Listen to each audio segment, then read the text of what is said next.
This is a football pyramid of greatness, and in the next 20 minutes we are going to be making one, starting from the lowest tier among the best footballers ever and climbing to the top to the best player of all time. And yes, that is only one GOAT. But to do this, you'll need to understand why I chose a football pyramid. The other day, my friend and I were arguing about Henry being better than Ronaldinho. That's when I realized something. I said that the Frenchman has one World Cup, one Champions League like Dinho, but he also has 2 Premier League titles and 2 Golden Boots, plus he has superhuman speed. My friend replied that Dinho was also a champion in Italy. He said that Dinho has talent and charisma that eclipses any trophy haul. That's when I pulled up my unheard of statistics. I mentioned that Henry is the 3rd player with the most goal contributions in a single Premier League season. He has 24 goals and 20 assists, ahead of Haaland, Suarez and Salah. After some back and forth, we agreed that Dinho and Henry are equally great. That's when I remembered a post I saw on Twitter about the football GOAT pyramid. You've probably seen similar charts. They list players in a pyramid formation. The bottom of the pyramid contains the most players and the top contains the least. The greatness of these players is in ascending order. To even make this pyramid, a player must be universally regarded as a top 50 player of all time.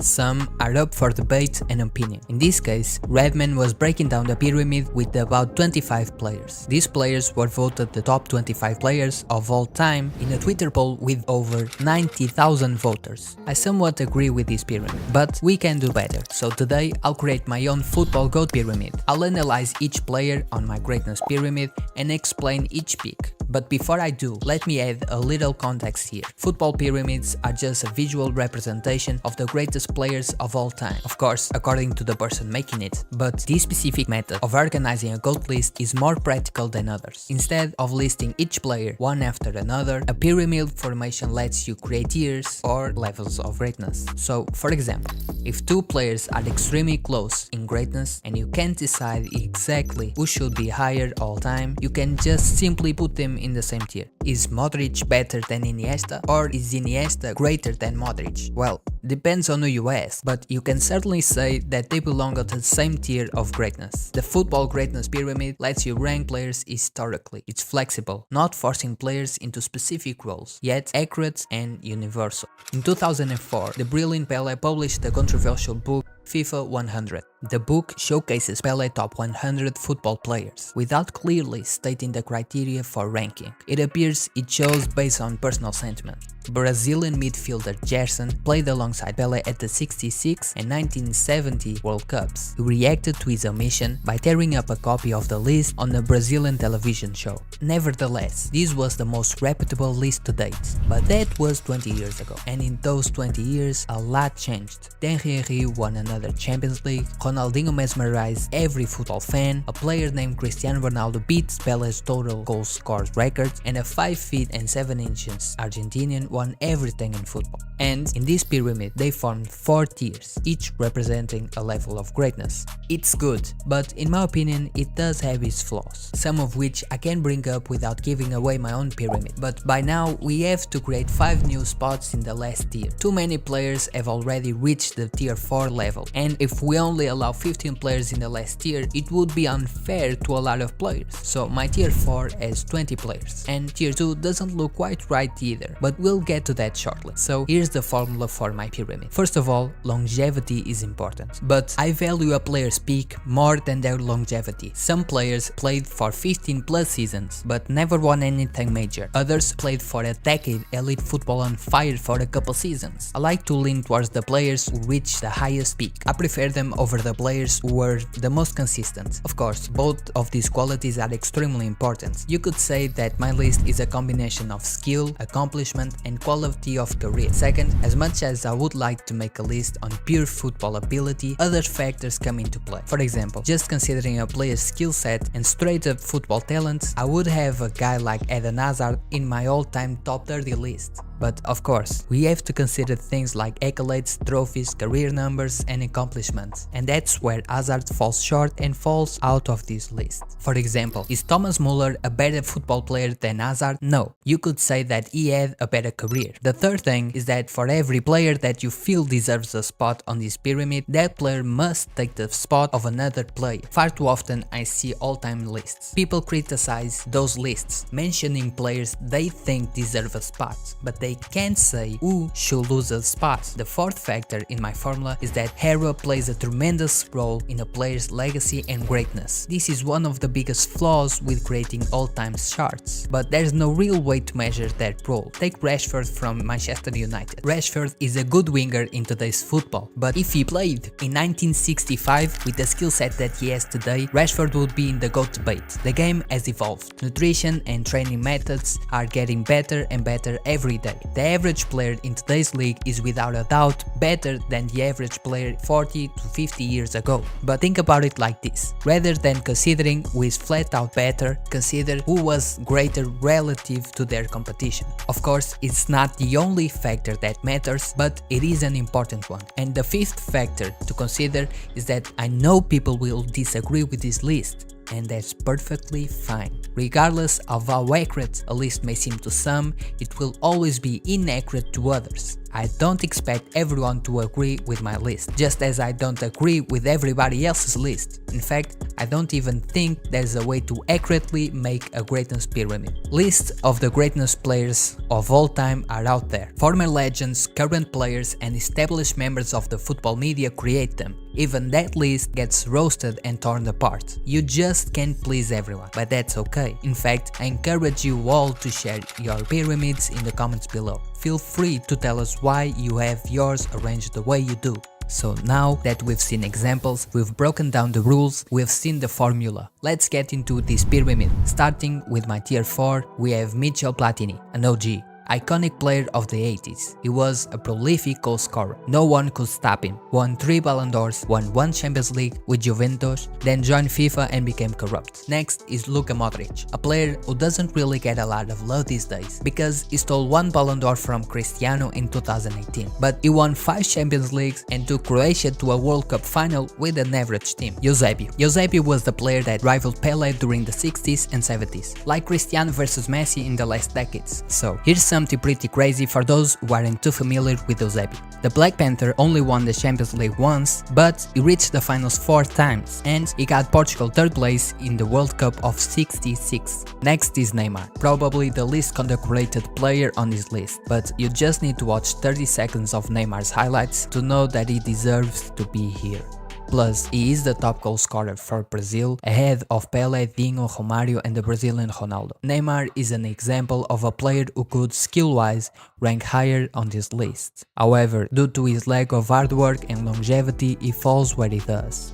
Nonetheless, he is an incredible player. The next player on tier 4 is Gianluigi Buffon. He has earned the respect of football fans around the globe throughout his 28-year career. Definitely one of the best goalkeepers of all time. Next is Romário, the most underrated striker ever. Romário was one of the most prolific goal scorers of all time. FIFA confirmed that he has more than 900 goals. Next is Mbappé. He won the 2020 World Cup, he went to the finals of the 2024 World Cup, is already one of the best goal scorers in the Champions League and is only 25. Even if he retires today, he will be considered one of the greats. Next is Bobby Charlton, the guy that survived a plane crash. He won the Champions League, beating Eusebio, Puskas and Di Stefano. He is also responsible for the only World Cup that England has. For that reason, everybody would agree that Bobby is the best English footballer of all time. Roberto Carlos, possibly the best left back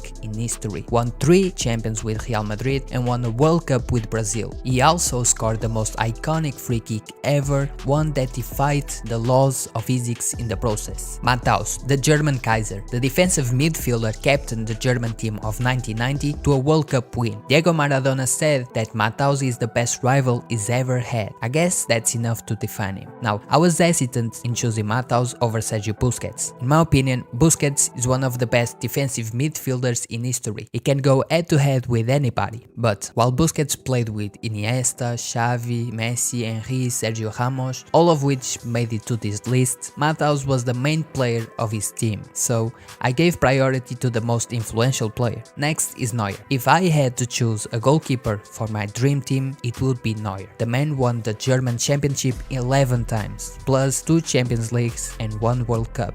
Almost won the Ballon d'Or against Messi and Ronaldo in their primes as a goalkeeper. Now we have Henry. I personally love Henry. I don't think he gets enough recognition. As I said in the beginning, he won 1 World Cup, 1 European Cup and 1 Champions League. He was part of the Invincibles Arsenal team, the only team to go 1 season without defeats in the Premier League. He won 2 Golden Boots, but was also the player with most assists in the world during many years. And it's funny. Next we have Rivaldo, yet another player that has won the most important trophies in football. 1 World Cup, 1 Champions League and 1 Ballon d'Or. Looking at his list, it might seem easy to do, but there's very few players to do it. Rivaldo is criminally underrated and deserves a spot on my list. Ronaldinho. I don't think Ronaldinho's spot on this pyramid needs much of an explanation. He is an incredible player, admired by everybody. He would definitely be a lot higher if he had more longevity. Another Brazilian on this tier would be Cafu, probably the greatest right back to have played the game. Only 3 football players have ever won the World Cup, Copa America, Copa Libertadores, Champions League and Club World Cup.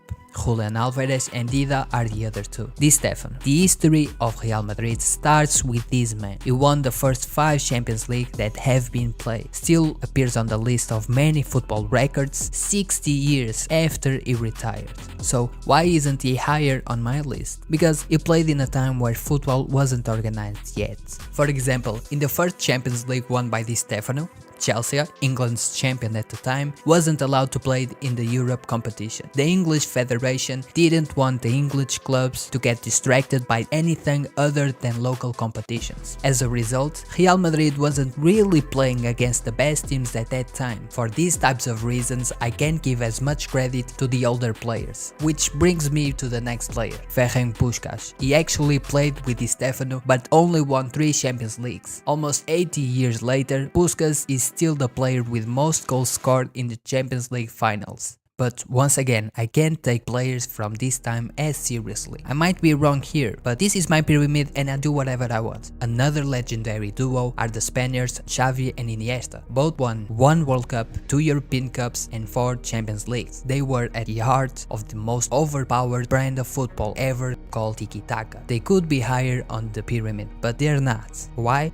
For the same reasons I left Busquets out of my pyramid, I can't put Xavi and Iniesta on a better tier, because they played in the shadow of an alien. To be on a higher tier on my list, you need to be able to carry a team by yourself, but we will get there in a sec. Rounding out tier 4 is Maldini. He's a 5-time Champions League winner and one of the best center backs of all time. He is also a 7-time Italian champion. Maldini really set the stage for future aggressive center backs. Now, before we continue, these players are in no particular order. As I stated before, a football pyramid has many perks. One is that, unlike a numerical list, it has a lot of flexibility with these tiers. For example, you can argue that Modric was better than Iniesta. You can also argue that Romario was greater than Eusebio, but the overall premise is that they are equally great. Some of these players may be low tier 4, others may be high tier 4. The stage is set for thousands of players to choose from, but only a handful will make it. Starting off tier 3, we have Sergio Ramos. He possesses the record for the most goals scored by a defender in the Champions League. If you had to make a perfect center back in a lab, Sergio Ramos would be the result. Quick, intelligent, aggressive, leader, durable, ran one of the most unstoppable teams the game has ever seen with Cristiano Ronaldo. Perfect curriculum. He won everything that is to win in football. Some may argue that he is on the same level of Xavi, Iniesta and Modric, but I personally think that Ramos is more influential. I feel like Ramos as a center back is as influential as many legendary forwards. He has that energy that makes him a leader. Maybe the only center back as influential on a team would be Beckenbauer, who is also on this tier. So much so that Beckenbauer won 2 Ballon d'Ors playing as a center back or defensive midfielder. He was the man responsible for making Bayern Munich the colossus that it is today. And another player that has no weaknesses on his resume. Won the World Cup, 1 European Cup, 3 Champions League, and dominated German football, along with another player on this tier, Gerd Müller, the man who accomplished the impossible 55 years ago when he scored 85 goals in one calendar year. That record would only be broken 40 years later by Lionel Messi. The man was unstoppable. He also scored 57 hat-tricks in his career, a number only bested by Cristiano and Pelé. Next is Zinedine Zidane. After winning 1 World Cup and 1 Champions League, he proved he was virtually unstoppable when he was in the zone. He's earned these spots. Zidane is a player that, if we were creating a list strictly based on football skill and talent, would possibly be in the top 5 all time, but he didn't sustain his career as much as other players above him, so he falls in tier 3, the Brazilian Ronaldo. Ronaldo is an interesting player. As Zidane, if we judge him for his talent, he would be top 5, the youngest player to win the Ballon d'Or at just 21 years old, but he had serious injuries early in his career. The injuries seriously undermined his potential. Nonetheless, he was able to make a huge impact on the game. Think of an all-time great player from the 2000s to the 2010s, and chances are you looked up to him. This man played his best years before he got injured, so his numbers don't reflect just how big of an impact he had on the game. But Ronaldo is truly one of football's most legendary figures. In the same tier we have Cruyff,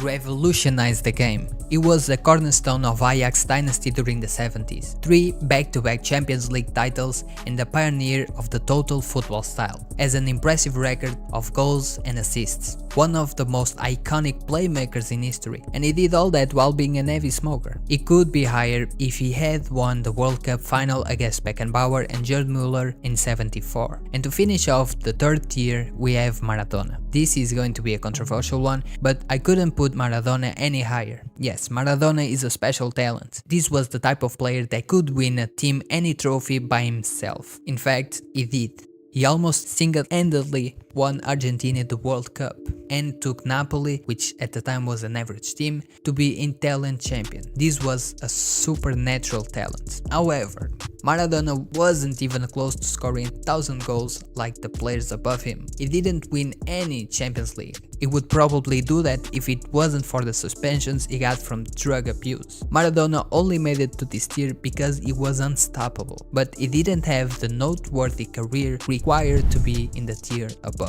Now, this next tier, tier 2, is for the players that you can make a strong argument for being the GOAT. Players that have a better career, talent, longevity, and impact than any other. Players that make you say, you know, maybe so-and-so is the greatest player of all time. So first up we have Pelé. Going back to what I previously said, you could 100% make an argument that Pelé is the GOAT. 3 World Cups, 762 goals, and the most hat-tricks scored in football history. On paper, I think Pelé probably has one of the best resumes of any player ever. So I guess what separates him from being the GOAT is the fact that he only played in Brazil during the 60s. Would he have scored as many goals as he did if he played in Europe? Would he win as much if he had rivaled Eusebio, George Best, Bobby Charlton and Cruyff? Would he be able to dominate as much? Or would he be considered just as good as them? Of course, I'm just being picky here. You can count only a few players who have been better than Pelé. To say that he was a force is an understatement. But if I had to pinpoint why he isn't in tier 1, especially with his unbelievable resume, that might just be why. Next is Cristiano Ronaldo. When it's all said and done for Ronaldo, he'll more than likely climb to the top or near the top of about every major statistical category. And as his career begins to wind down, I think over the next couple years, we'll really begin to see where he truly stands all time. Cristiano is a very polarizing player, meaning some people love him and some people hate him. Some people have him as their GOATs and others don't even have him in their top 10. Personally, I have him right here, about as close as you can get to tier 1. A lot of people try to discredit Ronaldo. However, he has won 5 champions, scored the most goals in football history, and has been a champion in Italy, England and Spain. He also won Portugal their first ever trophy, whether you like it or not. This is one of the greatest careers we have ever seen. Obviously, his shortcomings in the World Cup is what most people keep coming back to, rightfully so. The reasons for these shortcomings aren't just as simple as as you lost. However, if you want to be the greatest of all time, you will be held to unbelievably high standards. At this very moment, I see Ronaldo as a tier 2 player. He is exceptionally hardworking. The grit on this man makes him the most inspiring sportsman on the planet. And I will say one thing that I really admired while I sat down and looked over the credentials for this video was Cristiano's longevity. 20 years of razor sharp consistency. But when it comes to the greatest player of all time, every player falls short of one man. And that, of course, is Lionel Messi. Football is a sport with many rules and factors. There are infinite opinions to filter through, and still, throughout all of this, most football fans almost unanimously agree that Messi is the greatest player of all time. I like to think about it like this. Imagine you come in contact with someone who has never watched or played football in their entire life. Now, imagine you play some classic Barcelona footage around late 2000, early 2010s. If you ask that person who they thought the best player